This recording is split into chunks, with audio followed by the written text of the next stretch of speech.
Hello and great welcome. तो बड़े last session में अमालगमेशन ऑफ कंपनीज का चैप्टर हमने स्टार्ट करा था AS14 और उसके अंतर्गत हमने लास्ट सेशन में ये देखा था कि अमालगमेशन ऑफ कंपनीज बेसिकली क्या है। उसके तहत हमने तीन टर्म्स भी देखी थी, अमालगमेशन ऑफ कंपनीज, एब्जॉर्प्शन और उसके अलावा एक्सटर्नल रिकंस्ट्रक्शन। हमने ये भी देखा था कि तीनों ही सिचुएशन में कोई ना कोई वेंडर कंपनी होती है और कोई ना कोई परचेसिंग कंपनी होगी और यही वजह है कि जो अकाउंटिंग होगी वो स्ट्रेच करती है वेंडर कंपनी की बुक्स में और परचेसिंग कंपनी की बुक्स में। वेंडर कंपनी की बुक्स में अकाउंटिंग किस तरीके से होगी इसकी चर्चा हमने लास्ट सेशन में करी थी। परचेसिंग कंपनी की बुक्स में एंट्रीज किस तरीके से करी जाएगी उसकी चर्चा भी हम करेंगे, लेकिन पहले अभी तक हमने लास्ट सेशन में जो करा है उसको हम जरा रिकैप करने की कोशिश कर रहे हैं। अब जो अमालगमेशन का ये चैप्टर है, हमने उसको कुछ सेक्शंस में डिवाइड करा हुआ है, जैसे कि हमने हर चैप्टर को करा हुआ है।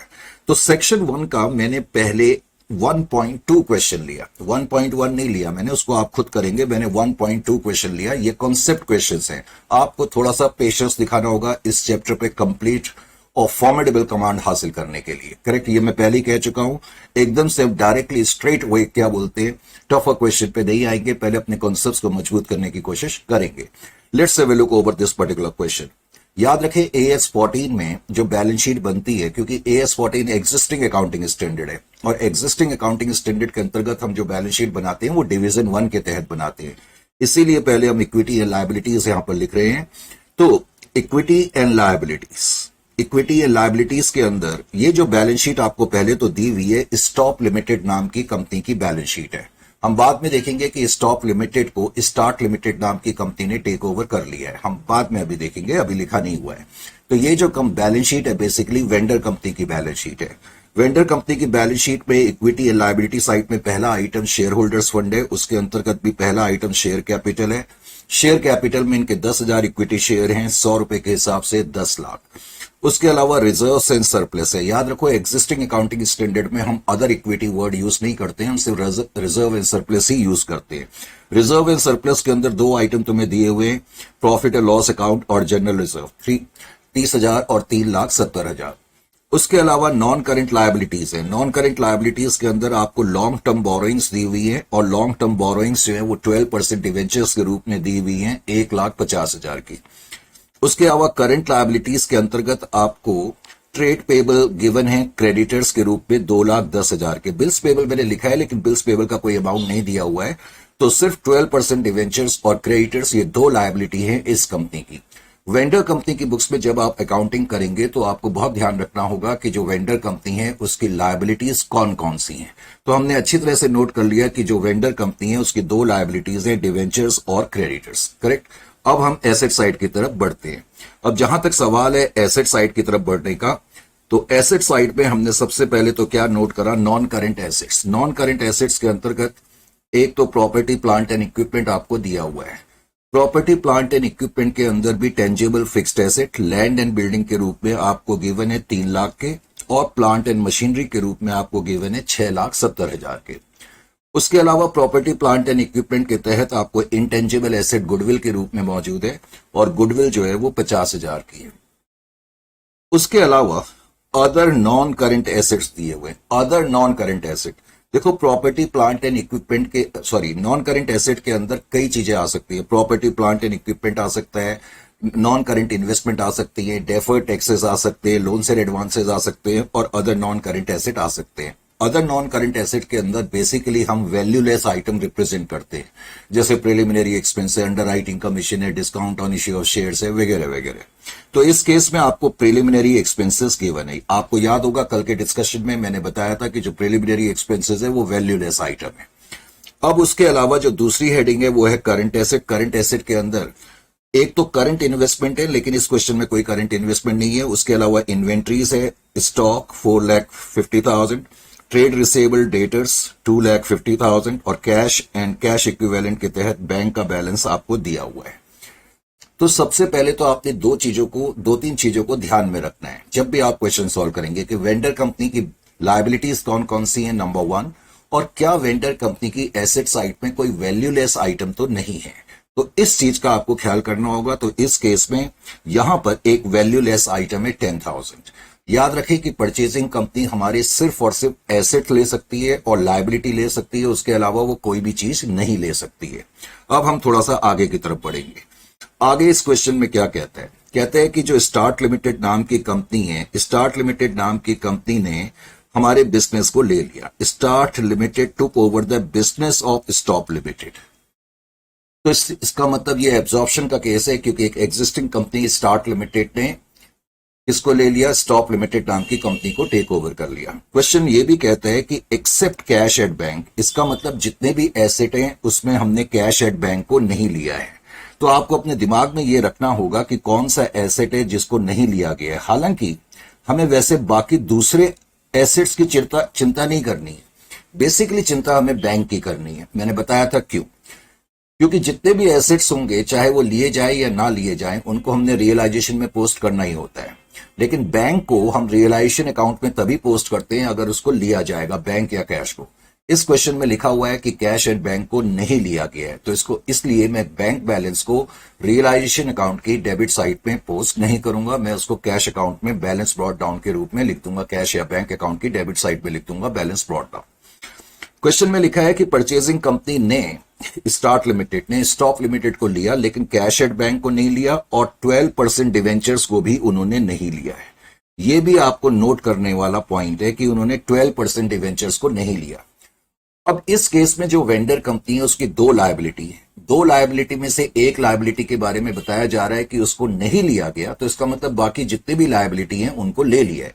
हालांकि इस क्वेश्चन में दो ही लायबिलिटी हैं, दो में से डिवेंचर को नहीं लिया गया है लेकिन क्रेडिटर्स को लिया गया है। तो हमें कौन से एसेट नहीं लिए गए थोड़ा उनका ख्याल करना पड़ता है, और कौन सी लायबिलिटीज है जिसको नहीं लिया गया उसका भी तुम्हें ध्यान रखना होगा। क्यों ध्यान रखना होगा वो मैं बाद में बताऊंगा। दो लायबिलिटी थी, डिवेंचर्स के रूप में, क्रेडिटर्स के रूप में। डिवेंचर्स को टेक्निकली इस क्वेश्चन में नहीं लिया गया है, तो उसका क्या ट्रीटमेंट होगा वैसे तो मैं बता चुका हूं, लेकिन उसकी चर्चा में नेक्स्ट सेशन अभी आगे करूंगा। आगे उसने ये भी लिखा है, पूरा सेंटेंस ये है कि स्टार्ट लिमिटेड ने बिजनेस लिया स्टॉप लिमिटेड का, बैंक का बैलेंस नहीं लिया, उन्होंने डिवेंचर्स नहीं लिए, लेकिन फॉर ₹16,80,000। इसका मतलब उन्होंने हमारे बिजनेस को खरीदा 16,80,000 में। तो इस क्वेश्चन में तुम्हें परचेज कंसीडरेशन गिवन है। वैसे हम आगे जब जाएंगे तो मैंने कल भी कहा था, या आई मीन टू से लास्ट सेशन में भी कहा था कि जनरली परचेज कंसीडरेशन क्वेश्चन में तुम्हें मिलेगा नहीं, आगे से तुम्हें कंप्यूट करना पड़ेगा। कंप्यूट कैसे करेंगे वो तो हम देखेंगे। फिलहाल इस क्वेश्चन में लिखा हुआ है कि परचेज कंसीडरेशन 16,80,000 का है। स्टार्ट लिमिटेड ने हमारे बिजनेस को 16,80,000 में खरीदा है। Is it clear to you? अब सबसे पहले तो तुमने यही देखना है, हमेशा जब तुम क्वेश्चन को पढ़ोगे तो अपने रफ नोट्स वगैरह तुम बना सकते हो। फॉर एग्जाम्पल तुमने नोट कर लिया कि भाई परचेज कंसीडरेशन कितना है। इस क्वेश्चन में परचेज कंसीडरेशन गिवन है, जैसा कि मैंने कहा परचेज कंसीडरेशन 16,80,000 का है। तो 16,80,000 रुपए तुमने इमीडिएटली नोट कर लिए परचेज कंसीडरेशन के। उसके बाद तुम्हें यह भी नोट करना चाहिए कि परचेजिंग कंपनी जो परचेज कंसीडरेशन देगी वो कैसे पे करेगी, क्योंकि लास्ट सेशन में मैंने बताया था परचेजिंग कंपनी तुम्हें कैश भी दे सकती है, शेयर्स भी दे सकती है, डिवेंचर्स भी दे सकती है, बॉन्ड्स भी दे सकती है। क्वेश्चन में आगे लिखा हुआ है कि 16,80,000 में उन्होंने बिजनेस को लिया, payable as 15 lakh in the form of 1 lakh equity shares of 10 each at a premium of 5 per share. वो कहता है कि 16,80,000 की पेमेंट करने के लिए परचेसिंग कंपनी ने क्या करा। परचेसिंग कंपनी ने 16,80,000 की पेमेंट करने के लिए यह डिसाइड करा कि कुछ पेमेंट तो हम शेयर्स में देंगे। शेयर्स में कितनी पेमेंट देंगे? 15 लाख रुपए की पेमेंट देंगे। और 15 लाख की पेमेंट करने के लिए परचेसिंग कंपनी ने क्या करा? परचेसिंग कंपनी ने अपनी कंपनी के हमें 1 लाख इक्विटी शेयर्स दिए, 1 lakh इक्विटी शेयर्स दिए, 1 lakh equity shares of ₹10 each, 10 रुपए के शेयर हैं, लेकिन eight a premium of 5 per share. Simple words में 1 lakh इंटू 15 के हिसाब से 15 लाख रुपए की पेमेंट वो हमें देंगे eight a premium of 5 per share of course. तो इसका मतलब परचेजिंग कंपनी ने ये डिसाइड करा कि 16,80,000 की जो पेमेंट है, 16,80,000 की पेमेंट जो वो करेंगे, 15 लाख रुपया वो हमें अपनी कंपनी के शेयर्स इश्यू कर करके उसकी अदायगी करेंगे। और क्वेश्चन में आगे कहता है and balance and balance in cash. अब 16,80,000 में से 15 लाख की पेमेंट अगर शेयर्स में है तो बैलेंस कितना बचेगा? तो बैलेंस बचेगा 1,80,000। और 1,80,000 की पेमेंट परचेजिंग कंपनी हमें कैसे कर रही है? क्या लिखा है क्वेश्चन में? कहता है कैश में करेंगे। तो इस तरह तुम्हें पता लग गया कि परचेजिंग कंपनी जो तुम्हें 16,80,000 की पेमेंट करेगी, उसकी जो मोड ऑफ पेमेंट होगी, मोड ऑफ पेमेंट का मतलब उसका जो स्वरूप होगा पेमेंट करने का, एक तो कैश होगा और दूसरा शेयर्स होगा। ये पॉइंट पहले आपने अच्छी तरह नोट करके रख लेना है। Is it clear to you? आगे उसने क्या कहा? आगे ये बड़ी इंपॉर्टेंट और अहम लाइन है। कहता है stop limited redeemed its debenture at a premium of 10%। इस लाइन का क्या मतलब हुआ? इस लाइन का ये मतलब है, मैंने तुम्हें लास्ट सेशन में भी बताया था कि जितनी भी लायबिलिटीज होंगी उनको हमें रियलाइजेशन अकाउंट की क्रेडिट साइड पे पोस्ट करना पड़ता है। जितनी भी लायबिलिटीज होंगी उनको हम रियलाइजेशन अकाउंट में पोस्ट करते हैं, चाहे वो इस केस में चाहे डिवेंचर हो चाहे क्रेडिटर हो। पहले तो मुझे उसे रियलाइजेशन अकाउंट की क्रेडिट में लिखना ही लिखना है, लेकिन बिकॉज क्रेडिट इस क्वेश्चन में डिवेंचर्स को नहीं लिया गया है। अब लास्ट सेशन में मैंने बताया था अगर कोई ऐसी लायबिलिटी है जिसको नहीं लिया गया होगा तो उसको हमें पे करना पड़ेगा। तो वेंडर कंपनी जिसका कि अब बिजनेस क्लोज हो रहा है, उसने डिवेंचर इश्यू करे हुए थे, तो जाहिर है कि अब हमें अपने डिवेंचर्स को पे करना पड़ेगा, क्योंकि परचेसिंग कंपनी ने हमारी कंपनी के डिवेंचर्स को नहीं लिया। तो डिवेंचर्स को हमने पे करा। वो कहता है वेंडर कंपनी स्टॉप लिमिटेड ने अपनी कंपनी के डिवेंचर्स को पे तो करा, लेकिन हमने जो पे करा वो 10% प्रीमियम पर करा। तुम्हें याद होगा बैलेंस शीट में जो हमारे डिवेंचर्स हैं वो 1,50,000 के, तो 1,50,000 की पेमेंट करने के लिए 1,50,000 प्लस 10%, इसका मतलब मुझे 1,65,000 उनको पे करने पड़ेंगे। फिर उसने ये भी लिखा है कि जो लिक्विडेशन एक्सपेंसेस हैं वो 10,000 रुपए के हैं। लास्ट सेशन में मैंने तुम्हें यह भी बताया था जो लिक्विडेशन एक्सपेंसेस होंगे या तो वेंडर कंपनी बियर करेगी या परचेजिंग कंपनी बियर करेगी। एक अहम पॉइंट, अगर क्वेश्चन में कुछ नहीं लिखा है कौन सी कंपनी एक्सपेंसेस बियर कर रही है, तो आप हमेशा ये मान करके चलेंगे कि expenses are being borne by vendor company, correct. लेकिन इस क्वेश्चन में उसने आगे लिख दिया कि जो एक्सपेंसेस हैं उसको परचेजिंग कंपनी बियर कर रही है, इसलिए आप अपनी कंपनी की बुक्स में किसी तरह की कोई एंट्री नहीं करेंगे अब की बार, करेक्ट, क्योंकि अभी हमारा जो फोकस एरिया है वो वेंडर कंपनी की बुक्स में है। Is it clear to you? और वेंडर कंपनी की बुक्स में मुझे अब अकाउंटिंग करनी होगी तो मैं कैसे करूंगा? वेंडर कंपनी की बुक्स में अकाउंटिंग करने के लिए थोड़ा सा मैं अपने लिए स्पेस पहले क्रिएट कर लूं, करेक्ट। स्पेस थोड़ी सी क्रिएट करनी पड़ती है,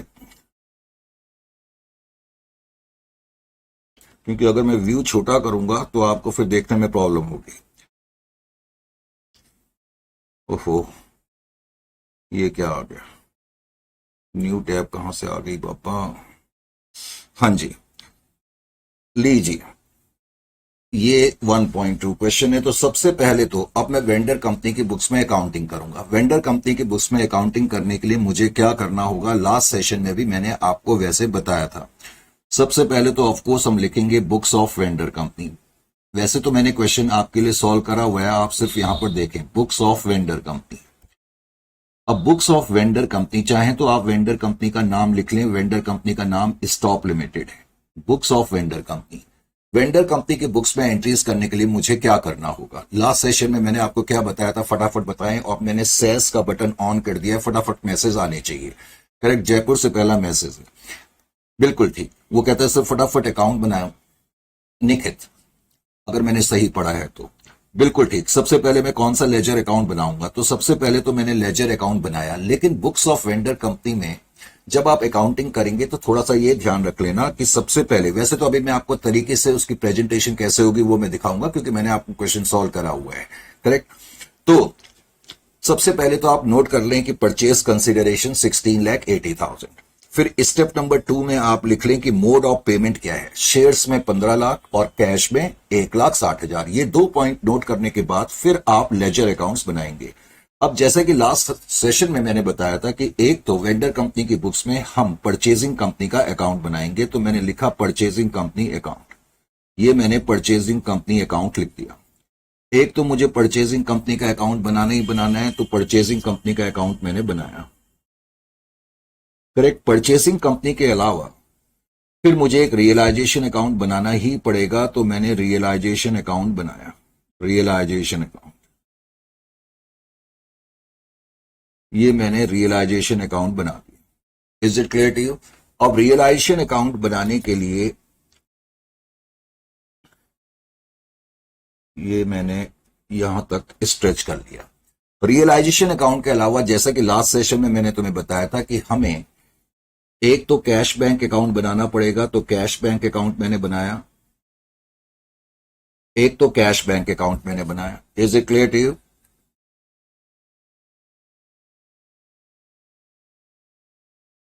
लो जी, तुम्हारे लिए मेरे को बहुत कुछ करना पड़ता है, क्या करें।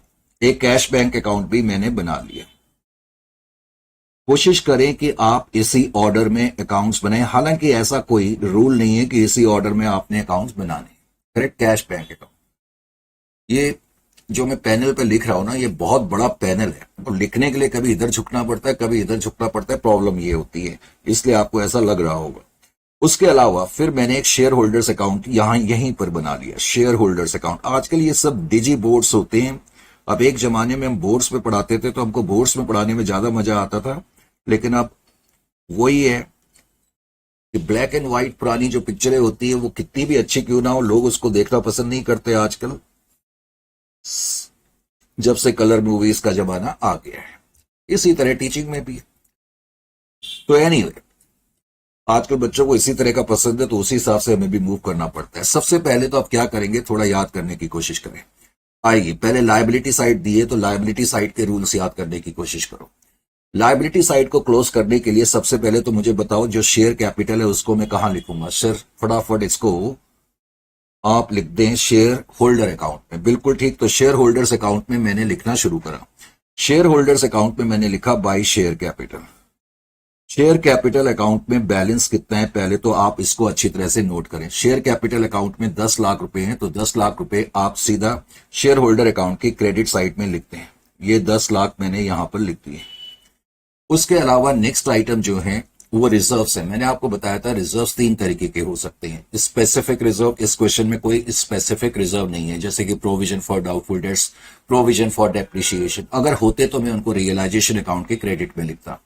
इस क्वेश्चन में कोई स्टैट्यूटरी रिजर्व्स भी नहीं है। स्टैट्यूटरी रिजर्व्स का मतलब जैसे कि export profit surplus, investment allowance reserve, development rebate reserve, अगर होते तो उनको भी मैं शेयर होल्डर अकाउंट के क्रेडिट पे लिखता। उसके अलावा ये फ्री रिजर्व है, प्रॉफिट एंड लॉस अकाउंट और जनरल रिजर्व। तो प्रॉफिट एंड लॉस अकाउंट और जनरल रिजर्व को हम शेयर होल्डर अकाउंट की क्रेडिट साइड में लिख देंगे। प्रॉफिट एंड लॉस अकाउंट 30,000 का है और जनरल रिजर्व का बैलेंस जो है वो आपका 3,70,000 का है।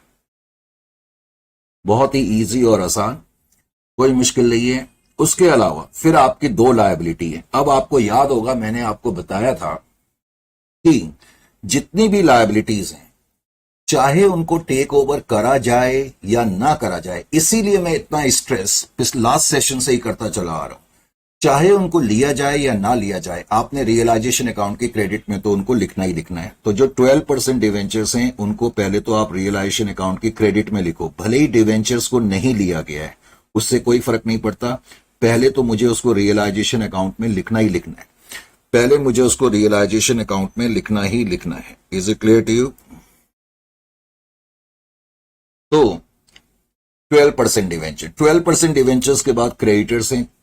जितनी भी लायबिलिटीज हैं पहले तो आप उनको रियलाइजेशन अकाउंट की क्रेडिट साइड में लिखेंगे। क्रेडिटर्स का अमाउंट 2,10,000 का है। 2 लायबिलिटीज हैं। तो इस तरह हमारी लायबिलिटी साइड सारी की सारी क्लोज हो गई। लायबिलिटी साइड में 3 ही आइटम होते हैं, कैपिटल, रिजर्व्स और लायबिलिटी। अब हम एसेट साइड की तरफ आ गए। एसेट साइड में सबसे पहला आइटम अब हम देख रहे हैं कि लैंड एंड बिल्डिंग है। Land and building, plant and machinery. Correct, पहले तो हम इनको रियलाइजेशन अकाउंट की डेबिट में लिख देंगे। 2 land and building. Land and building का अमाउंट है 3 लाख रुपए, मैंने रियलाइजेशन अकाउंट की डेबिट में इसको लिख दिया।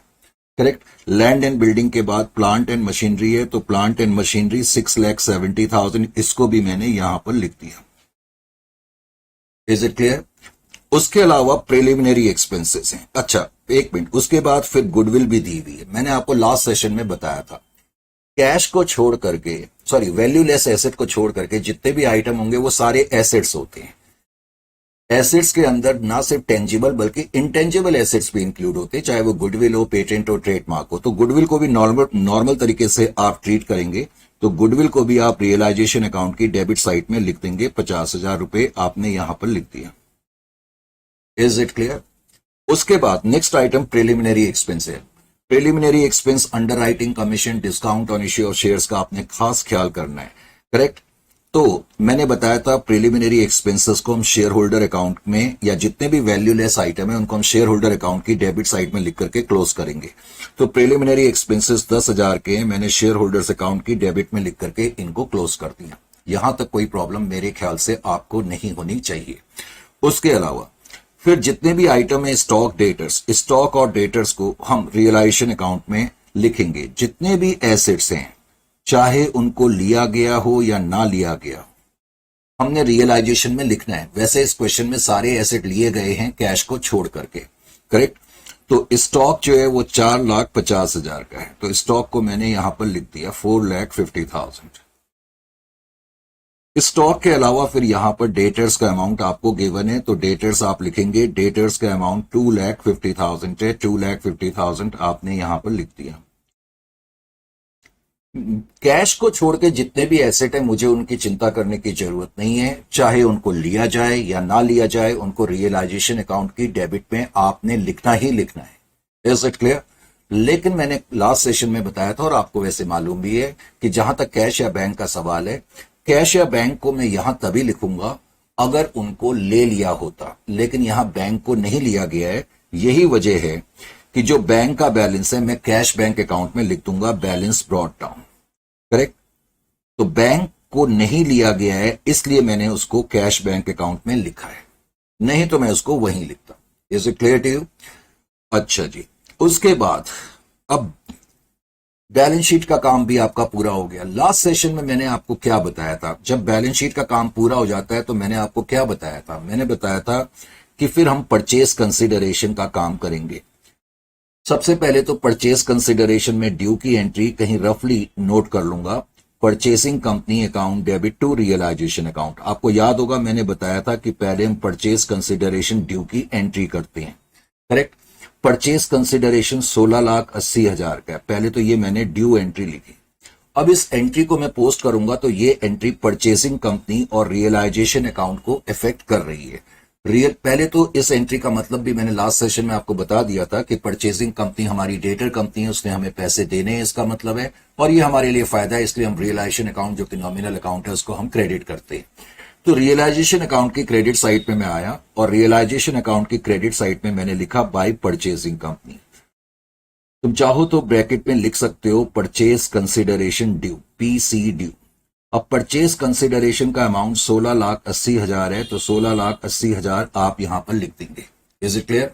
बिकॉज आपने रियलाइजेशन में बाय परचेसिंग कंपनी लिखा है तो परचेसिंग कंपनी के अकाउंट की डेबिट साइड में आप आएंगे और यहां पर लिखेंगे to realisation account date is equal to 16,80,000। फिर लास्ट सेशन में मैंने आपको क्या बताया था?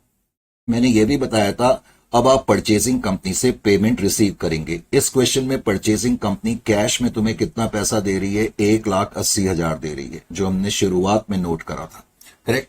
उसके अलावा परचेसिंग कंपनी हमें शेयर्स दे रही है। हमें लिखना पड़ेगा shares in purchasing company account. तो परचेसिंग कंपनी ने अपनी कंपनी के 15 लाख वर्थ रुपीस के शेयर्स हमें दिए हैं। ये पैसा हमें जो कैश मिल रहा है और शेयर्स मिल रहा है किससे मिल रहा है? ये हमें परचेसिंग कंपनी से मिल रहा है, तो परचेसिंग कंपनी को तुम क्रेडिट करोगे by purchasing company date is equal to 16,80,000। Isn't it और नॉट? तो इस तरीके से आपने इसमें एंट्री करनी है। यहां तक ठीक है या नहीं है? बिल्कुल ठीक है। अब मैं इसकी पोस्टिंग करूंगा। पहले तो परचेसिंग कंपनी को क्रेडिट मिल रहा है, तो परचेसिंग कंपनी के अकाउंट की हम क्रेडिट साइड में आएंगे। परचेसिंग कंपनी से हमें कैश मिला 1,80,000 का। परचेसिंग कंपनी से हमें शेयर्स मिले, shares in purchasing company account, shares in purchasing company account. 15 lakh worth के हमें शेयर्स मिले, तो ये अकाउंट तो हमारा इमीडिएटली क्लोज हो जाएगा। जैसी मुझे परचेसिंग कंपनी से पेमेंट मिलेगी ये अकाउंट क्लोज हो जाएगा। आपको याद होगा लास्ट सेशन में मैंने बताया था परचेज कंसिडरेशन का जो हिस्सा कैश में मिलेगा, जाहिर है कि आप उसको कैश अकाउंट की डेबिट में लिखेंगे। तो कैश अकाउंट की डेबिट साइड में मैंने लिखा purchasing company account. Purchasing company से 1,80,000 रुपए हमें कैश में मिले हैं, वो मैंने यहां पर लिख दिए। मैंने ये भी बताया था कि कैश को छोड़ करके किसी भी मोड में पेमेंट मिले, किसी भी रूप में पेमेंट मिले कैश को छोड़ करके, तो उसको हम कहां पर लिखेंगे, उसको हम शेयर होल्डर्स अकाउंट की डेबिट में लिखेंगे। तो जो आपको शेयर्स मिले हैं परचेसिंग कंपनी से, वो आप शेयर होल्डर्स अकाउंट की डेबिट में लिखेंगे, shares in purchasing company account, shares in purchasing company account, date is equal to 15 lakh. 15 lakh worth rupees के शेयर्स हमें मिले हैं, तो वो मैं यहां पर लिख दूंगा। करेक्ट। अब परचेस कंसिडरेशन का काम भी पूरा हो गया। लास्ट सेशन में मैंने आपको एक चीज बताई थी, जब आप परचेस कंसिडरेशन का काम भी पूरा कर लेंगे तो आप अपने आप से दो सवाल पूछेंगे। पहला सवाल तो ये कि जो आपने एसेट रियलाइजेशन अकाउंट में ट्रांसफर करे हैं, आपने ये एसेट रियलाइजेशन अकाउंट में ट्रांसफर करे हैं, क्या इन एसेट्स में से कोई ऐसा एसेट तो नहीं है जिसको नहीं लिया गया है। इस केस में कोई भी ऐसा एसेट नहीं है जिसको नहीं लिया गया है। वैसे मैंने ये कहा था कि अगर किसी भी एसेट को नहीं लिया गया हो और आपने उसको रियलाइजेशन में ट्रांसफर करके रखा हुआ है, अगर क्वेश्चन में दिया है कि वो एसेट इतने इतने में बिक गया, तो तुम्हें एक एंट्री पास करनी पड़ेगी, cash account debit to realisation account. लेकिन इस क्वेश्चन में ऐसा कोई एसेट नहीं है जिसको नहीं लिया गया, ये सारे एसेट लिए गए हैं। इसी तरह मैंने कहा था फिर दूसरा सवाल आप अपने आप से ये करेंगे कि क्या कोई ऐसी लायबिलिटी है जिसको नहीं लिया गया है। इस क्वेश्चन में डिवेंचर्स की जो लायबिलिटी है उसको परचेसिंग कंपनी ने टेक ओवर नहीं करा है। अगर परचेसिंग कंपनी ने उसको टेक ओवर नहीं करा है तो फिर ये आपकी ड्यूटी है कि आप उस लायबिलिटी को पे करेंगे। और क्वेश्चन में लिखा भी है, अगर क्वेश्चन में नहीं लिखा होता तो मैं डिवेंचर को 1,50,000 पे कर देता, लेकिन अब मुझे डिवेंचर को पे करना पड़ेगा। मैं रियलाइजेशन अकाउंट की डेबिट में लिखूंगा टू कैश। अब 12% डिवेंचर्स को हम पे करेंगे। वैसे तो डिवेंचर 1,50,000 के हैं, वैसे तो डिवेंचर 1,50,000 के हैं, लेकिन क्वेश्चन में लिखा हुआ है कि परचेसिंग कंपनी ने अपनी कंपनी के वेंडर कंपनी ने अपनी कंपनी के डिवेंचर को 10% प्रीमियम पर रिडीम करा। तो 10% प्रीमियम अगर मैं कंप्यूट करूंगा तो वो कितना आ जाएगा, 1,65,000 आ जाएगा, 1,65,000। Is it clear to you?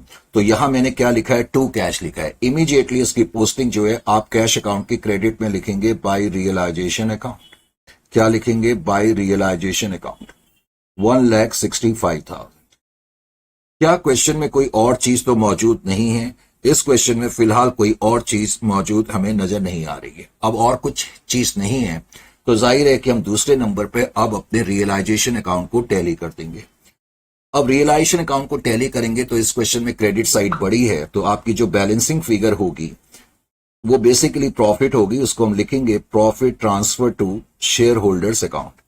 अब जो प्रॉफिट होगा उसको हमने शेयर होल्डर्स अकाउंट में ट्रांसफर कर दिया। आपका प्रॉफिट 1,55,000 आ जाएगा। मैंने कंप्यूट नहीं करा, मुझे वैसे ही याद है, आप कंप्यूट कर लेना। अब मैंने रियलाइजेशन अकाउंट हमारा अब क्लोज हो गया। अब जो ये प्रॉफिट आया इसको मैं शेयर होल्डर्स अकाउंट में लिखूंगा, शेयर होल्डर्स की क्रेडिट में लिखूंगा। मैं लिखूंगा by realisation profit, that is equal to 1,55,000। उसके बाद मैंने बताया था तीसरे नंबर पर हम कैश अकाउंट को टैली करेंगे। अब कैश अकाउंट में जो भी आपका बैलेंस है, 30,000 प्लस 1,80,000, 2,10,000, 2,10,000 में से मैं 1,65,000 माइनस करूं तो 45,000 आ जाएगा। कैश अकाउंट में जो भी बैलेंस बचेगा वो भी आप शेयर होल्डर्स को पे कर देंगे, यानी कि कैश अकाउंट का जो बचा हुआ बैलेंस है वो आपने शेयर होल्डर्स को दे दिया।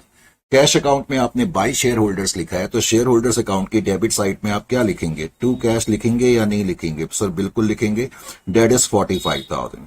फिर मैंने ये भी बताया था कि उसके बाद आपका share holder account automatically tally हो जाना चाहिए। अगर मैं इसको टैली करूंगा तो 15,55,000 और 15,55,000 टोटल आ रहा है। इसका मतलब हमने जो भी करा वो सब बिल्कुल ठीक करा है। अब ये तो मैंने खैर अब वैसे सॉल्व करा, आप यहां पर देख सकते हैं मैंने बिल्कुल प्रॉपर तरीके से आपके लिए सॉल्व करके रखा हुआ है। Is it clear to you? अच्छा जी, अब इस चीज की चर्चा करने के बाद थोड़ा सा हम आगे की तरफ बढ़ते हैं। आगे किस चीज पर बढ़ते हैं? आगे का काम करने के लिए थोड़ा सा मैंने पहले तो स्पेस अपने लिए क्रिएट कर दी, ठीक है। अब हम थोड़ा सा डिस्कशन करेंगे बुक्स ऑफ परचेसिंग कंपनी के बारे में, क्योंकि अभी तक हमने परचेसिंग कंपनी के बुक्स के बारे में कोई चर्चा नहीं करी है। लीजिए जी, books of purchasing company, books of purchasing company, ये बुक्स ऑफ परचेसिंग कंपनी मैंने लिखा। बुक्स ऑफ परचेजिंग कंपनी, यानी कि परचेजिंग कंपनी में अकाउंटिंग कैसे करी जाएगी, परचेसिंग कंपनी में अकाउंटिंग किस तरीके से होगी, ये डिसाइड कौन करता है, accounting standard AS14। Last session में भी मैंने बताया था कि जो अकाउंटिंग स्टैंडर्ड AS14 है उसका ताल्लुक सिर्फ और सिर्फ accounting aspects in the books of purchasing company से है। AS14 जो है वो डील नहीं करता है पर वेंडर कंपनी की बुक से, पहले इस बात का ध्यान रखना है। करेक्ट, AS14 का ताल्लुक सिर्फ और सिर्फ परचेसिंग कंपनी की बुक्स में अकाउंटिंग से है। तो परचेसिंग कंपनी की बुक्स में अकाउंटिंग कैसे होगी, that will be decided by accounting standard AS14। एक तो तुम्हें यह मालूम होना चाहिए। अब अकाउंटिंग स्टैंडर्ड AS14 क्या कहता है?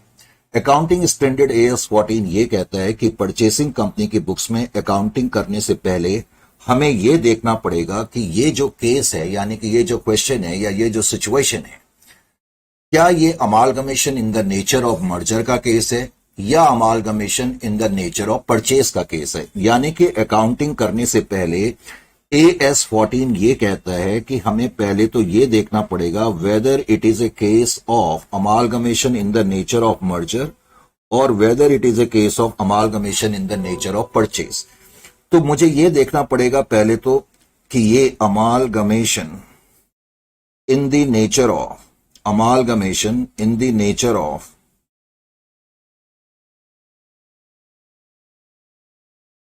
मर्जर का केस है या फिर ये amalgamation in the nature of purchase का केस है।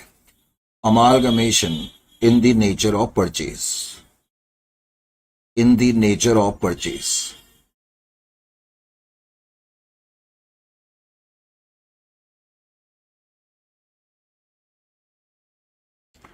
Amalgamation in the nature of merger या amalgamation in the nature of purchase का केस, हमें पहले तो यह देखना पड़ेगा। अब AS14 ने जो डिफाइन करा है वो सिर्फ मर्जर को डिफाइन करा है, यानी कि AS14 ये बताता है कि कोई case amalgamation in the nature of merger का तब हो सकता है जब कुछ कंडीशन, और जो कंडीशंस दी हुई हैं अगर वो सारी की सारी कंडीशन सेटिस्फाई होंगी तो तब वो case amalgamation in the nature of merger का माना जाएगा। और अगर case amalgamation in the nature of merger का होगा तो फिर हम उसके हिसाब से अकाउंटिंग करेंगे परचेजिंग कंपनी की बुक्स में। नहीं तो अगर कोई भी कंडीशन, जो कंडीशंस दी हुई हैं, हम देखेंगे 4-5 कंडीशंस दी हुई हैं, अगर उसमें से एक भी कंडीशन सेटिस्फाई नहीं होती है तो तब वो case amalgamation in the nature of purchase का माना जाता है और फिर हम उसमें amalgamation in the nature of purchase के तहत एंट्री करेंगे। याद रखें कि ये जो दो टर्म्स हैं इसका कोई भी ताल्लुक वेंडर कंपनी की बुक से नहीं है। वेंडर कंपनी की बुक्स में जैसे आपने अकाउंटिंग करी है आप हमेशा वैसे ही करेंगे। Is it clear to you? अब कोई case amalgamation in the nature of merger का कब बनता है, पहले तो आपको यह मालूम होना चाहिए। कोई case amalgamation in the nature of merger का तब बनता है जब all the following conditions are satisfied. Following condition must get satisfied. तो कौन सी कंडीशंस हैं ये आपको पहले तो मालूम होनी चाहिए और ये सारी कंडीशंस जो हैं वो सेटिस्फाई होनी चाहिए।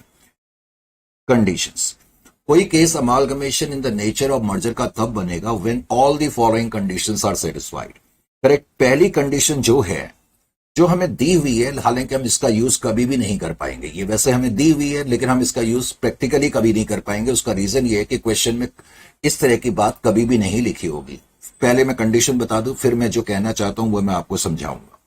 पहली कंडीशन क्या है? पहली कंडीशन ये है, कंडीशन नंबर 1, AS14 ये कहता है कि कोई case amalgamation in the nature of merger का तब बनेगा अगर वेंडर कंपनी के एटलीस्ट शेयर होल्डर जिनके पास 90% शेयर होल्डिंग है वो हमारी कंपनी में विलय के लिए, यानी कि कंबाइन होने के लिए, यानी कि मर्ज होने के लिए तैयार हो। तो इस कंडीशन को पहले मैं लिखता हूं फिर मैं बताता हूं। कंडीशन, पहली कंडीशन ये है कि share holders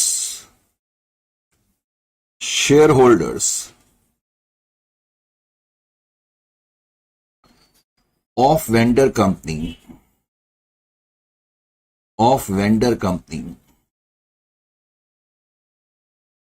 holding 90% of the total shares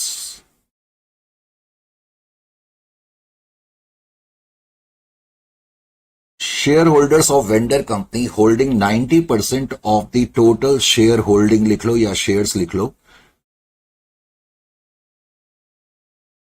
are willing to become are willing to become shareholders of purchasing company. इसका क्या मतलब है? परचेसिंग कंपनी को मैंने कहा ट्रांसफरी कंपनी भी कहते हैं, परचेसिंग कंपनी।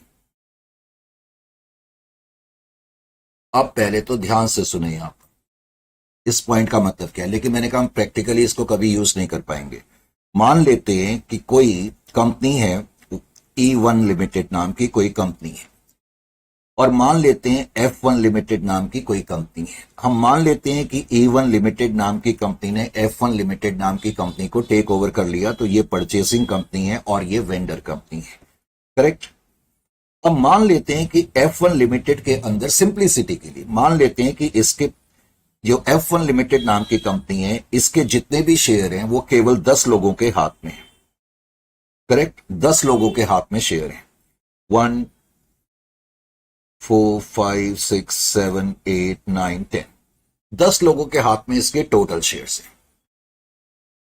लेकिन इसमें से एक शेयर होल्डर ऐसा है जिसके पास 90% या फिर उससे ज्यादा 90% या उससे ज्यादा शेयर्स हैं, यानी कि F2 लिमिटेड के मान लेते 1000 टोटल शेयर्स हैं।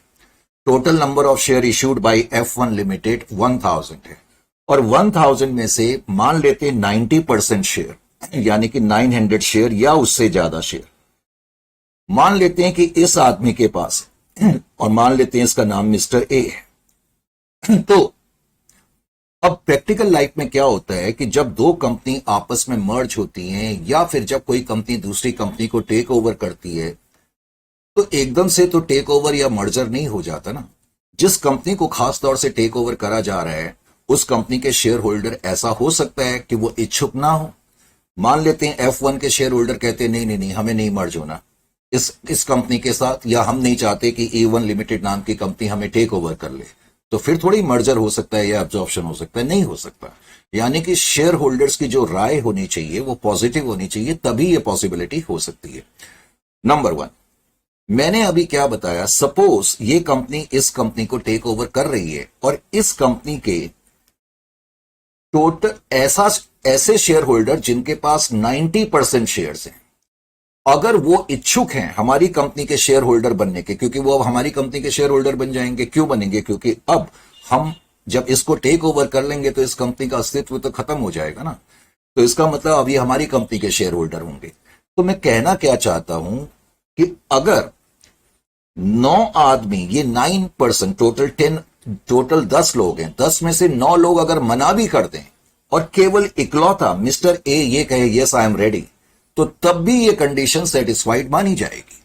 क्योंकि मैंने इस कंडीशन में क्या लिखा है, मैंने लिखा है पहली कंडीशन ये है कि जो शेयर होल्डर है वेंडर कंपनी के, जिनके पास एटलीस्ट 90% शेयर्स हैं, वो इच्छुक होने चाहिए परचेसिंग कंपनी में विलय के लिए, मिलने के लिए। Is it clear to you और नॉट? तो अगर ये कंडीशन सेटिस्फाइड होती है, वेल एंड गुड।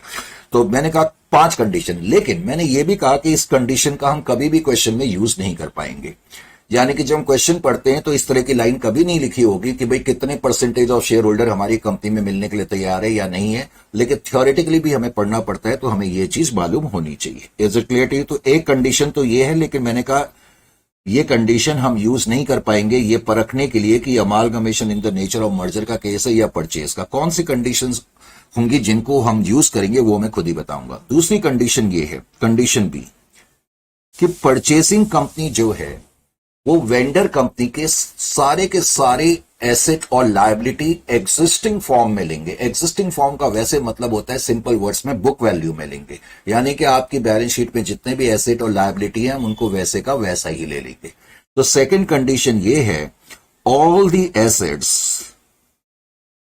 एसेट, मैंने सिंपल अल्फाज में लिखा है, हालांकि जो स्टैंडर्ड की लैंग्वेज है वो तो ये कहती है कि all the assets and liability shall be taken over as in the same form as it is appearing in the balance sheet। लेकिन मैंने इसको सिंप्लीफाई करके लिखा है कि all the assets and liability all the assets and liabilities, all the assets and liabilities, all the assets and liabilities shall be taken over. याद रखें, purchasing company हमारे एसेट और लायबिलिटी ले सकती है। जो रियल सेंस में एसेट और लायबिलिटी है वो सारे के सारे परचेजिंग कंपनी के द्वारा लिए जाएंगे, शेल बी टेकन ओवर। तो दूसरी कंडीशन ये, सारे के सारे एसेट और लायबिलिटी परचेजिंग कंपनी के द्वारा लिए हुए होने जरूरी। तीसरी कंडीशन क्या है कि जितने भी एसेट्स और लायबिलिटीज हैं उनको हमें बुक वैल्यू पे लेना पड़ेगा। ऑल द एसेट्स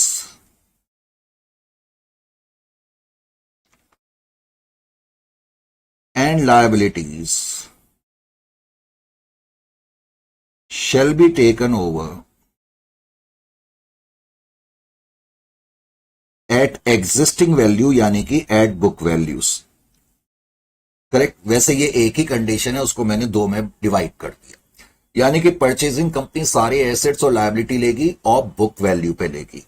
और एक बड़ा important point D, purchasing company shall preserve, Preserve, shall preserve the identity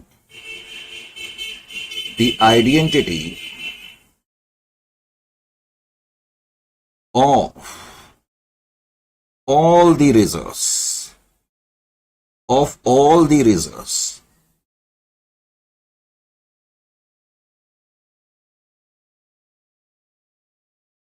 इसका मतलब क्या हो गया? अभी थोड़ी देर पहले हमने क्वेश्चन करा था, वेंडर कंपनी की बुक्स में जनरल रिजर्व भी थे, प्रॉफिट एंड लॉस अकाउंट भी थे, याद है ना आपको? और मैं आपसे खुद कई बार कह चुका हूं कि परचेजिंग कंपनी हमारे सिर्फ एसेट्स और लायबिलिटीज ही ले सकती है। परचेजिंग कंपनी हमारे सिर्फ एसेट्स और लायबिलिटी ले सकती है, वो हमारी कभी भी इक्विटी, शेयर कैपिटल और रिजर्व को नहीं ले सकती, और वो वैल्यूलेस एसेट लेगी नहीं, सिर्फ एसेट लायबिलिटी ले सकती है। लेकिन ये जो लाइन है ना, बहुत से लोग इस लाइन को थोड़ा सा गलत तरीके से इंटरप्रेट करते हैं, जिसकी वजह से बच्चों को भी प्रॉब्लम आती है, खुद को भी प्रॉब्लम आती है। कई लोग इसी लाइन को ऐसे लिखा देते हैं कि purchasing company shall take over all the reserves and surplus of vendor company.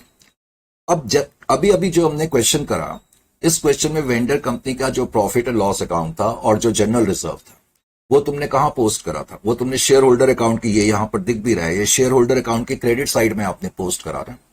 यानी कि वेंडर कंपनी के जो रिजर्व्स होते हैं वो तो ऑलरेडी शेयर होल्डर्स के अकाउंट में जाकर के क्लोज हो चुके हैं, तो उन रिजर्व्स को तो परचेसिंग कंपनी ले ही नहीं सकती। तो मैंने कहा बहुत से लोग इसी लाइन को इस तरीके से लिखा देते हैं कि purchasing company shall take over all the reserves. ऐसा नहीं है। लेकिन तुम्हें समझना क्या होगा कि अगर ये amalgamation in the nature of merger का केस होगा, तो ना सिर्फ मैं एसेट को लूंगा, ना सिर्फ लायबिलिटी को लूंगा, अब मैं ये भी देखूंगा कि जो वेंडर कंपनी है उसके जो रिजर्व्स हैं, कौन कौन से रिजर्व्स हैं। मान लेते हैं वेंडर कंपनी के दो रिजर्व हैं, प्रॉफिट और लॉस अकाउंट और जनरल रिजर्व, या उनकी बैलेंस शीट में दो रिजर्व थे, प्रॉफिट और लॉस अकाउंट और जनरल रिजर्व, जो कि ऑलरेडी उनके शेयर होल्डर्स के अकाउंट में जाके क्लोज हो चुके होंगे, नो डाउट। लेकिन हम ये देखेंगे कि उनके कौन से रिजर्व थे, फिर उसी तरह के रिजर्व को हम अपनी तरफ से बनाएंगे। डिफरेंस समझ में आया? हम उनके रिजर्व्स लेते नहीं हैं, जैसे उनके रिजर्व्स मौजूद थे उनकी बैलेंस शीट में, वैसे के वैसे ही रिजर्व हम अपनी तरफ से बनाएंगे। तो जब मैं वैसे का वैसा ही रिजर्व अपनी तरफ से बनाऊंगा, तो मैं परचेसिंग कंपनी ये कहूंगा कि मैंने आपके जो प्रॉफिट एंड लॉस अकाउंट और जनरल रिजर्व में बैलेंस था, उनकी आइडेंटिटी को मैंने बरकरार रखा है। हालांकि मैंने आपके प्रॉफिट एंड लॉस अकाउंट और जनरल रिजर्व को लिया नहीं है, वो तो मैं ले ही नहीं सकता, क्योंकि वो आपके शेयर होल्डर के अकाउंट में जाकर के ऑलरेडी क्लोज हो चुके हैं, तो मैं ले तो सकता नहीं। लेकिन मैं उसी तरह के या उतने ही अमाउंट के रिजर्व्स अपनी तरीके से क्रिएट करूंगा। बात समझ में आई? यानी कि amalgamation in the nature of merger के केस में आप वेंडर कंपनी के जितने भी रिजर्व्स हैं उनको लेंगे नहीं, लेकिन वैसे ही रिजर्व आपको अपनी तरीके से बनाने पड़ेंगे। निश्चित रूप से यह परचेजिंग कंपनी के लिए एक तरीके का नुकसान है, क्योंकि परचेजिंग कंपनी को अपने प्रॉफिट्स में से पैसा निकाल करके इसी तरीके के रिजर्व बनाने पड़ते हैं। Is it clear to you और नॉट? तो ये बात आपकी समझ में आनी चाहिए। हालांकि जब हम क्वेश्चन करेंगे मर्जर का तो तब आपको ज्यादा और समझ में आएगा, लेकिन मैंने पूरी कोशिश करी आपको समझ में आए। उसके अलावा एक तीसरी नेक्स्ट कंडीशन भी है ई। अब कंडीशन क्या है? Next condition, generally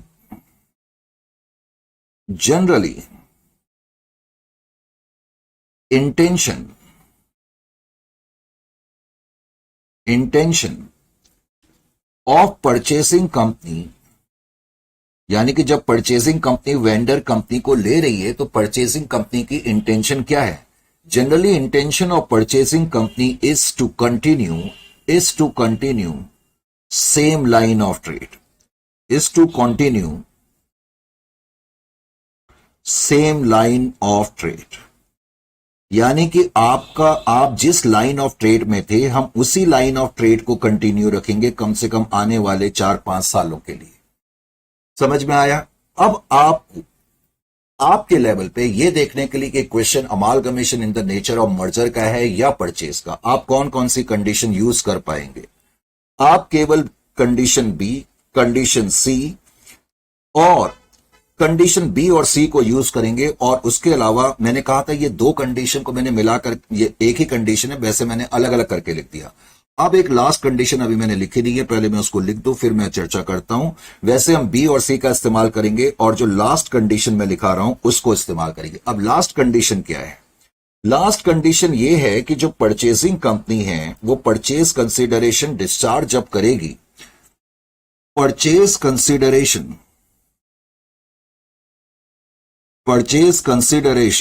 shall be discharged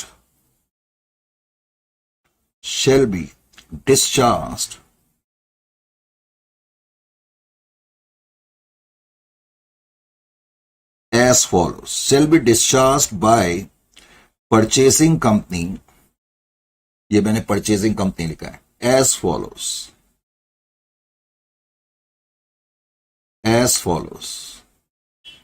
तो परचेज कंसिडरेशन किस तरीके से डिस्चार्ज करा जाएगा? देखो यहां पर जाहिर है कि परचेज कंसिडरेशन जो दिया जाता है परचेसिंग कंपनी के द्वारा वो वेंडर कंपनी को दिया जाता है।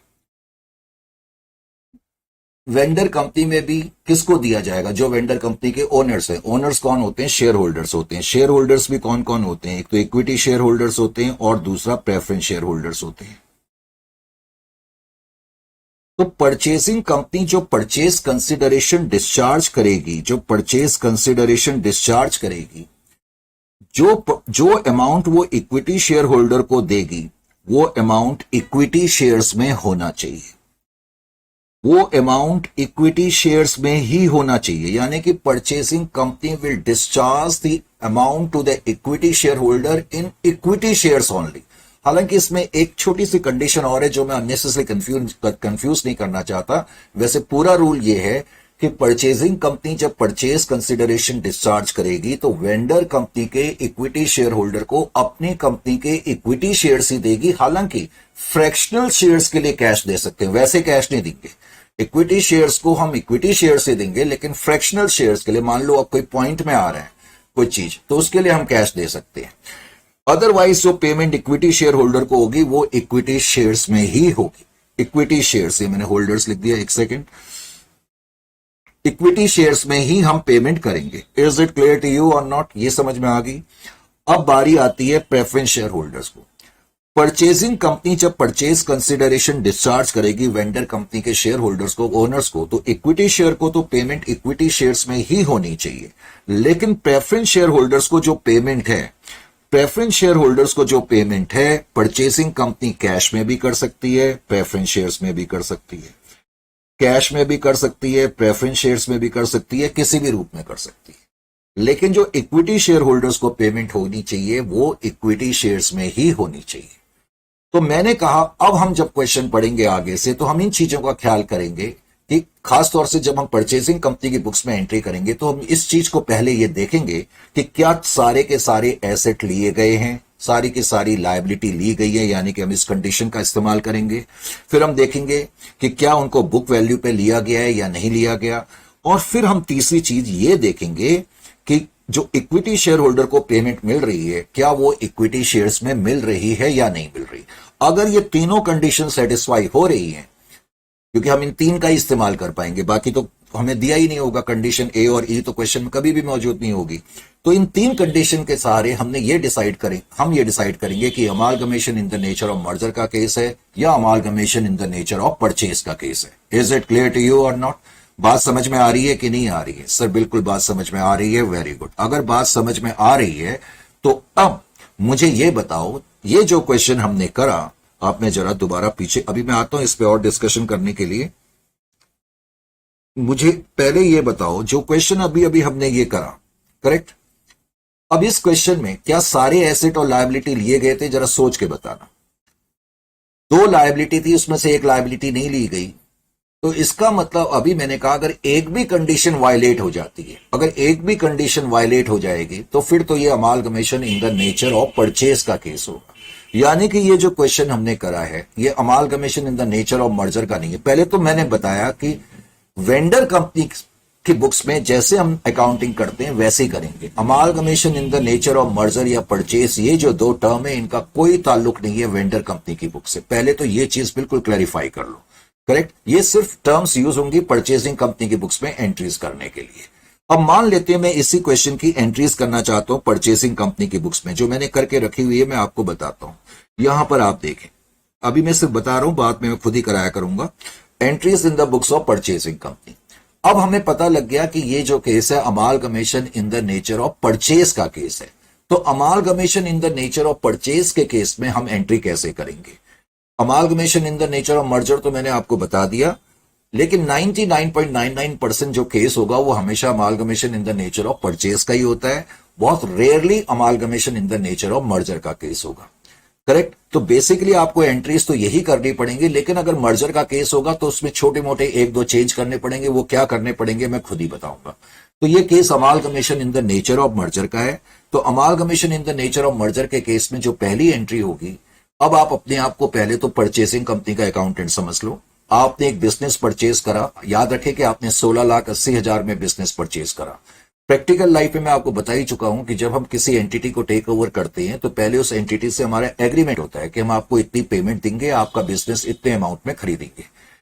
बेसिकली जब हम किसी कंपनी को टेक ओवर करते हैं, मैंने कहा वो कंपनी लिक्विडेट होती है, तो वो कंपनी एक अपॉइंट करती है अपने लिक्विडेटर को। इनफैक्ट जो डीलिंग्स होती है प्रैक्टिकल लाइफ में वो परचेसिंग कंपनी के दरमियान और वेंडर कंपनी के दरमियान नहीं होती, वो परचेजिंग कंपनी और वेंडर कंपनी के लिक्विडेटर के दरमियान होती है।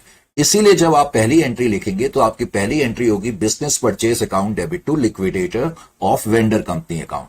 बताओ कितने में आपने बिजनेस खरीदा था, करेक्ट? पलवल से, हाँ, 16,80,000 में। तो क्या एंट्री होगी? Business purchase account debit. मैंने बिजनेस परचेज करा तो मैं लिखूंगा business purchase account to liquidator of vendor company. इसका मतलब है मैंने आपका बिजनेस 16,80,000 में खरीदा और मैंने लिक्विडेटर ऑफ वेंडर कंपनी को 16,80,000 देने हैं। पहली एंट्री तो ये होगी। अब मैंने जो बिजनेस खरीदा 16,80,000 में, उस बिजनेस से मेरे पास क्या क्या आया ये देखने के लिए मैं क्या करूंगा, मैं परचेसिंग कंपनी हूं, मैंने जो जो एसेट्स आपके लिए उनको मैं डेबिट करूंगा, जो जो लायबिलिटी मैंने आपके लिए उनको मैं क्रेडिट करूंगा। यानी कि मैं ये देखूंगा कि मेरे पास नेट एसेट्स कितने आए। भाई एसेट्स को मैंने डेबिट करा, लायबिलिटी को मैंने क्रेडिट करा, तो इसका मतलब मैंने क्या लिखा है? मैंने यही लिखा ना कि मेरे पास नेट एसेट्स कितने के आए। फिर मैं उसको कंपेयर करूंगा बिजनेस परचेज के अमाउंट से, ताकि मुझे पता लगे कि इस पूरे प्रोसेस में मुझे मुनाफा हुआ, फायदा हुआ या नुकसान हुआ। तो इसीलिए हम सेकेंड एंट्री जो करते हैं उसका पहले तो लॉजिक ये है। अब सेकेंड एंट्री हम कैसे करेंगे? देखो आपके हमने कौन कौन से एसेट लिए, अभी ये पहला वर्ड छोड़ दो, गुडविल को छोड़ दो। एक तो आपकी गुडविल थी 50,000 की, हमने वो ली थी। याद रखें जब परचेसिंग कंपनी अपनी बुक्स में एंट्री करेगी तो जिस वैल्यू पे हमने लिया उसी पर लिखेंगे। लैंड एंड बिल्डिंग, फिर उसका प्लांट एंड मशीनरी, स्टॉक और डेटर्स, ये एसेट मैंने आपके लिए, और मैंने आपकी दो में से एक ही लायबिलिटी ली थी, क्रेडिटर्स, टू क्रेडिटर्स अकाउंट। इसका मतलब अगर मैं इसमें से ये माइनस कर दूं तो इसका मतलब मेरे पास इतने के नेट एसेट्स आए। अब उन नेट एसेट्स को मैं टू बिजनेस परचेज से कंपेयर कर रहा हूं, तो डिफरेंस इस तरफ आ रहा है, इसका मतलब मुझे नुकसान हो गया। जो डिफरेंस होगा अगर इस तरफ आएगा तो गुडविल लिखेंगे, इस तरफ आएगा तो कैपिटल रिजर्व लिखेंगे।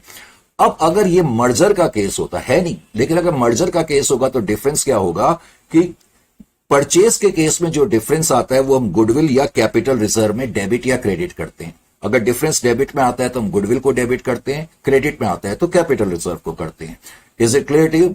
लेकिन अगर ये amalgamation in the nature of merger का केस होता तो जो डिफरेंस आएगा उसको मैं जनरल रिजर्व या प्रॉफिट एंड लॉस अकाउंट में डेबिट या क्रेडिट करूंगा। यानी कि अगर जैसे डेबिट में आ रहा है तो मैं पीएनएल भी लिख सकता हूं, जनरल रिजर्व भी लिख सकता हूं, क्रेडिट में डिफरेंस आ रहा है तो मैं पीएनएल भी लिख सकता हूं, जनरल रिजर्व भी लिख सकता हूं। यह हमें मालूम होना चाहिए, बस ये फर्क पड़ेगा। दूसरा एक फर्क और क्या पड़ेगा, क्योंकि मर्जर के केस में आप सारे एसेट्स लेंगे और जो जो लायबिलिटीज आपने ली है मतलब सारी लायबिलिटीज भी आप लेंगे, उसके अलावा जो वेंडर कंपनी के general reserve, profit and loss account जितने भी रिजर्व्स हैं वैसे ही रिजर्व आप अपनी तरफ से बनाएंगे, तो उनको भी आप to general reserve to PNL के रूप में लिखेंगे। उसके बाद फिर आप डिफरेंस कंप्यूट करेंगे और जो डिफरेंस होगा वो जनरल रिजर्व या पीएनएल में जाएगा, चाहे वो डेबिट में आए चाहे वो क्रेडिट में आए। आप पीएनएल भी लिख सकते हैं, जनरल रिजर्व भी लिख सकते हैं, बस ये फर्क है। यानी कि बेसिक फर्क सेकेंड एंट्री में ही है। पहली एंट्री मर्जर के केस में भी यही होगी, करेक्ट। हालांकि आप चाहो तो उसमें बिजनेस परचेज की जगह बिजनेस मर्जर भी लिख सकते हो। उसके अलावा ये सेकेंड एंट्री है। अब सेकेंड एंट्री के बाद क्या है, क्या रह गया, मैंने अब लिक्विडेटर को पे करना है 16,80,000। 16,80,000 पे करने के लिए हमने क्या करा, कैश में पेमेंट करी 1,80,000 की। अब मैं परचेसिंग कंपनी हूं, मैंने आपको अपनी कंपनी के 1,00,000 शेयर दिए 15 रुपए के हिसाब से। बिकॉज मैं परचेसिंग कंपनी हूं तो मुझे तो ये मालूम है ना कि जो मैं शेयर इशू कर रहा हूं 1,00,000, उनकी फेस वैल्यू 10 की है, तो इसलिए मैं 1,00,000 इंटू 10,00,000 लिखूंगा। यानी कि परचेसिंग कंपनी अपनी बुक्स में फेस वैल्यू और यानी कि नॉमिनल वैल्यू और सिक्योरिटी प्रीमियम का अमाउंट अलग अलग दिखाएगी। तो उन्होंने जो 1,00,000 शेयर इशू करे थे, प्रति शेयर 5 रुपए प्रीमियम पर करे थे, इसलिए सिक्योरिटी प्रीमियम 5,00,000। तो इस तरह से लिक्विडेटर को 16,80,000 पेमेंट करने की एंट्री करी जाएगी। अब उसके अलावा अब क्या होगा, इस क्वेश्चन में परचेसिंग कंपनी ने एक्सपेंसेस बियर करे थे। लास्ट सेशन में मैंने तुम्हें बताया था अगर परचेसिंग कंपनी एक्सपेंस बियर करेगी तो परचेसिंग कंपनी एक एंट्री लिखेगी expenses account debit to bank account अपनी बुक्स में। और मैंने यह भी बताया था कि ये जो खर्चे हैं परचेसिंग कंपनी ने बियर करे, अब इस खर्चे को डेबिट भी तो करा जाएगा ना कहीं। तो मैंने तुम्हें ये, जब मैंने पहले दिन की क्लास ली थी तो मैंने ये भी बताया था कि इस खर्चे को हम डेबिट करते हैं या तो गुडविल अकाउंट या कैपिटल रिजर्व में, या फिर हम डेबिट करते हैं प्रॉफिट एंड लॉस अकाउंट और जनरल रिजर्व में, करेक्ट। बिकॉज ये amalgamation in the nature of purchase का केस है, मर्जर का केस नहीं है। मैंने कहा वैसे भी मर्जर के केस बहुत रेयरली होंगे।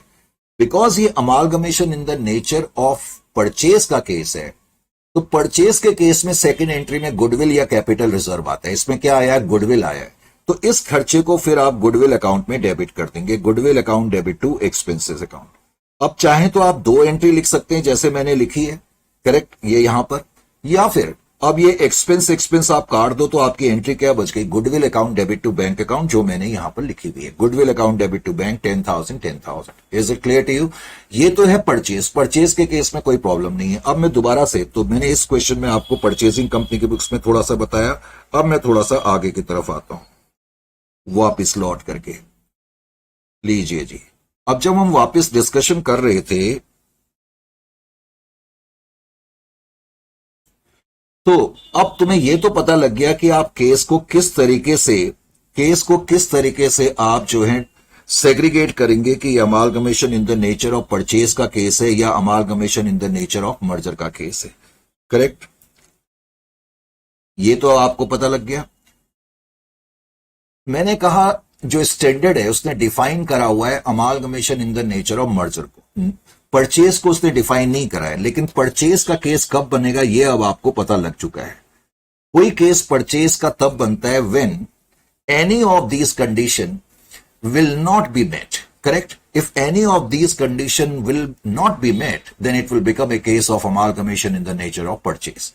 तो वही चीज मैंने यहां पर फिर लिख दी, if any of the condition, if any of the condition, if any of the conditions of merger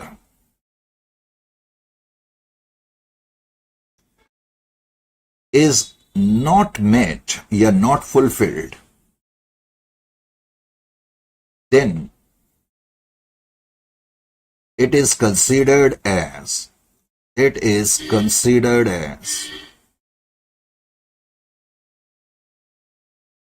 it is considered as case of purchase.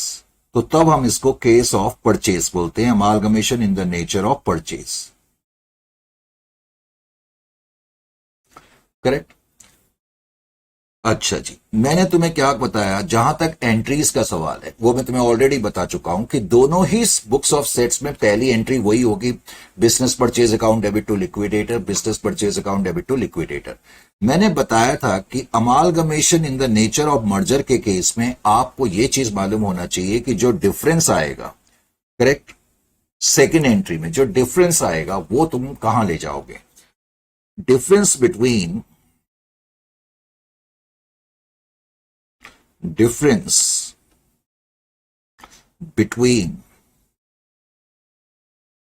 चलो मैं आपको इसको और सिंप्लीफाई कर देता हूं। देखो जो डिफरेंस आएगा आपका किस किस चीज में आएगा, जो आपने एसेट्स लिए हुए हैं, करेक्ट, जो आपने एसेट्स लिए हुए हैं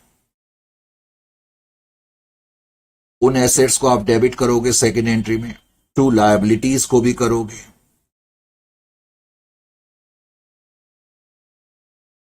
और उसके अलावा मैंने ये बताया था मर्जर के केस में, मर्जर की मैं बात कर रहा हूं, मर्जर के केस में वेंडर कंपनी के जितने भी रिजर्व्स होंगे वो आप आगे नहीं लाओगे, वैसे ही रिजर्व आप अपने तरीके से बनाओगे। मान लेते हैं कि वेंडर कंपनी के जो रिजर्व्स हैं उन वैसे ही रिजर्व्स आपने क्रिएट करे, यानी कि सारे एसेट्स लिए, सारी लायबिलिटी दी, सारे रिजर्व लिए, ऐसा कभी नहीं कहना चाहिए, कम से कम इस लेवल पे पहुंचने के बाद। वैसे ही रिजर्व आपने अपने तरीके से क्रिएट करे। अब आप लिखते हो टू बिजनेस परचेज अकाउंट या टू बिजनेस मर्जर अकाउंट, जो भी आपने लिखना है वो आपकी मर्जी है। टू बिजनेस परचेज ही वैसे लोग लिखते हैं, टू बिजनेस परचेज अकाउंट। तो मर्जर के केस में जब आप सेकंड एंट्री करेंगे, क्योंकि बेसिक डिफरेंस सेकंड एंट्री का है कि यहां पर आपने सारे रिजर्व लिखने हैं और सारी एसेट और लायबिलिटी आपकी बुक वैल्यू पर आएंगी, इसमें किसी तरीके का कोई डाउट नहीं है, इजंट इट और नॉट। तो अब जो डिफरेंस आएगा, मैं जो बता रहा था, अगर डिफरेंस इधर की तरफ आता है तो आप पीएनएल या जनरल रिजर्व जो मर्जी चाहो लिख सकते हो, या डिफरेंस इधर की तरफ आएगा तब भी आप टू पीएनएल या जनरल रिजर्व लिख सकते हो। ये पॉइंट आपकी समझ में आना चाहिए, करेक्ट। और जो मैं परचेज की बात बता रहा था, परचेज के केस में भी जो हमारी सेकेंड एंट्री होगी वो यही होगी कि जितने भी एसेट्स हमने लिए हैं, बस फर्क ये है कि यहां पर रिवाइज्ड वैल्यू आएंगी जिस वैल्यू पर हमने लिए, टू लायबिलिटी अकाउंट। और यहां पर वेंडर कंपनी के जो रिजर्व्स वगैरह हैं वैसे रिजर्व्स हम नहीं बनाते, बस हम कंपेयर करेंगे बिजनेस परचेज से, जैसा कि मैंने अभी आपको बताया, बिजनेस परचेज से हमने कंपेयर करा। अब जो डिफरेंस आएगा, जैसा कि हमने अभी थोड़ी देर पहले देखा, अगर डिफरेंस इधर की तरफ आएगा तो मैं लिखूंगा कैपिटल रिजर्व, और अगर डिफरेंस आएगा यहां की तरफ तो मैं लिखूंगा गुडविल अकाउंट, मैं लिखूंगा गुडविल अकाउंट। ये आपको अब समझ में आ जाना चाहिए। एक छोटा सा डिफरेंस, जैसा कि अभी हमने देखा एक्सपेंसेस का, परचेज के केस में, यानी कि अगर परचेजिंग कंपनी एक्सपेंस बियर करती है, अगर परचेजिंग कंपनी एक्सपेंस बियर करेगी तो amalgamation in the nature of purchase के केस में एंट्री होगी गुडविल अकाउंट डेबिट। देखो, या तो आप गुडविल को डेबिट करो या आप कैपिटल रिजर्व को डेबिट करो, वो डिपेंड करता है कि आपकी सेकंड एंट्री में क्या आया। अगर सेकंड एंट्री में गुडविल आई है तो गुडविल को डेबिट करना, कैपिटल रिजर्व आया तो कैपिटल रिजर्व को डेबिट करना। टू बैंक अकाउंट, यानी कि ये जो खर्चा परचेसिंग कंपनी ने करा इसको हमने गुडविल अकाउंट में डेबिट कर दिया या कैपिटल रिजर्व अकाउंट में डेबिट कर दिया। तो लिक्विडेशन एक्सपेंसेस की एंट्री परचेज के केस में ये होगी। मर्जर के केस में क्या एंट्री होगी? मर्जर के केस में जो एंट्री होगी, profit and loss account debit to bank account, यानी कि जो खर्चा आएगा इसको हम रेवेन्यू नेचर का खर्चा मान रहे हैं, जबकि इसमें जो खर्चा आ रहा है उसको हम रेवेन्यू नेचर का खर्चा नहीं मान रहे, कैपिटल नेचर का मान रहे। ये मतलब है। AS14, पहले तो कुछ चीजें बिल्कुल क्लियर हो जानी चाहिए। AS14 का पहले तो जो ताल्लुक है वो किससे, मुझे फटाफट आप बताओ। सर, वेंडर कंपनी की बुक से। वेरी गुड, किसने बताया, जरा मुझे ध्यान से देखो। अच्छा सॉरी, वो नाम है, मेरे को लगा आपने ये विनेश, हाँ, तो परचेजिंग कंपनी की बुक से। Very good. तो AS14 का जो ताल्लुक है वो केवल और केवल परचेजिंग कंपनी की बुक से है। परचेजिंग कंपनी की बुक्स में एंट्री करने से पहले मुझे दो तीन चीजों का ख्याल करना पड़ेगा। कि क्या सारे एसेट और लायबिलिटी लिए गए हैं, क्या बुक वैल्यू पे लिए गए हैं, क्या इक्विटी शेयर होल्डर को पेमेंट इक्विटी शेयर में मिल रही है। अगर ऐसा हो रहा है तो फिर ये मर्जर का केस है। ऐसा इसमें से एक भी कंडीशन वायलेट हो रही है तो परचेज का केस है। अब उसके बाद आपको यह मालूम होना चाहिए कि पहली एंट्री तो सेम ही होती है, दूसरी एंट्री में क्या करना होगा डिफरेंट केस में, यह आपको अब मालूम होना चाहिए। उसके अलावा एक्सपेंसेस का क्या ट्रीटमेंट होगा यह भी आपको अच्छी तरह से मालूम होना चाहिए। Is it clear to you और नॉट? तो ये तो है AS14 के बारे में। AS14 का ताल्लुक परचेसिंग कंपनी की बुक से है। अभी तक जो हमने एनालिसिस करा है, हमने क्या एनालिसिस करा है, जरा ध्यान से मुझे बताएं। अभी तक हमने जो एनालिसिस करा वो वेंडर कंपनी की बुक्स में करा, और अब हमने भरपूर एनालिसिस परचेजिंग कंपनी की बुक्स में करा। यानी कि नेक्स्ट टाइम से जब हम क्वेश्चन करेंगे तो वेंडर कंपनी की बुक्स में भी और परचेजिंग कंपनी की बुक्स में भी बिल्कुल प्रॉपर तरीके से उसको करा जाएगा। अभी जो हमने क्वेश्चन करा था, करेक्ट, दोबारा से हम जरा लौट करके आ जाएं। लीजिए जी, अभी जो मैंने ये क्वेश्चन करा था, करेक्ट, 1.2, इससे पहले एक और क्वेश्चन है 1.1, वो आप बड़ी आसानी से कर लेंगे, उसमें भी परचेज कंसिडरेशन गिवन है। यानी कि जो पहला सेक्शन है वो सिंपल एक सेक्शन हमने रखा हुआ था जिसमें परचेज कंसिडरेशन गिवन था। अब जो दूसरा सेक्शन हम ले रहे हैं, मैंने आपसे कहा कि परचेज कंसिडरेशन कई बार हम देखें, कई बार क्या, almost 100 times purchase consideration question में तुम्हें नहीं मिलेगा। जब परचेज कंसिडरेशन क्वेश्चन में आपको नहीं मिलेगा तो जाहिर है कि आपको परचेज कंसिडरेशन फाइंड करना पड़ेगा। अब परचेज कंसिडरेशन फाइंड करने के लिए मुझे क्या करना पड़ेगा? परचेज कंसिडरेशन फाइंड करने के लिए हम देखेंगे कि 3 मेथड्स होते हैं, एक नेट एसेट्स मेथड, एक नेट पेमेंट मेथड और इंट्रिंसिक वैल्यू मेथड। ये 3 बेसिक मेथड होते हैं परचेज कंसिडरेशन फाइंड करने के। तो इन 3 में से कोई एक मेथड अपना करके मैं परचेज कंसिडरेशन पहले फाइंड करूंगा। जाहिर है कि ये तीनों मेथड कैसे अप्लाई होंगे, कैसे एप्लीकेशन में आएंगे, इनकी चर्चा आगे के जो सेशन होंगे उसमें हम करेंगे। तो नेक्स्ट सेशन में फिर मेरी और आपकी मुलाकात होगी, और नेक्स्ट सेशन में हम सेक्शन 2 से शुरुआत करेंगे। तो हम क्वेश्चंस देखेंगे जिसमें कि परचेज कंसिडरेशन गिवन नहीं है, परचेज कंसिडरेशन कैसे कंप्यूट होगा, और ऑफ कोर्स अब हमारा हर क्वेश्चन में चर्चा जो है परचेजिंग कंपनी की बुक से भी होगी, वेंडर कंपनी के साथ साथ। मिलते हैं फिर नेक्स्ट सेशन में।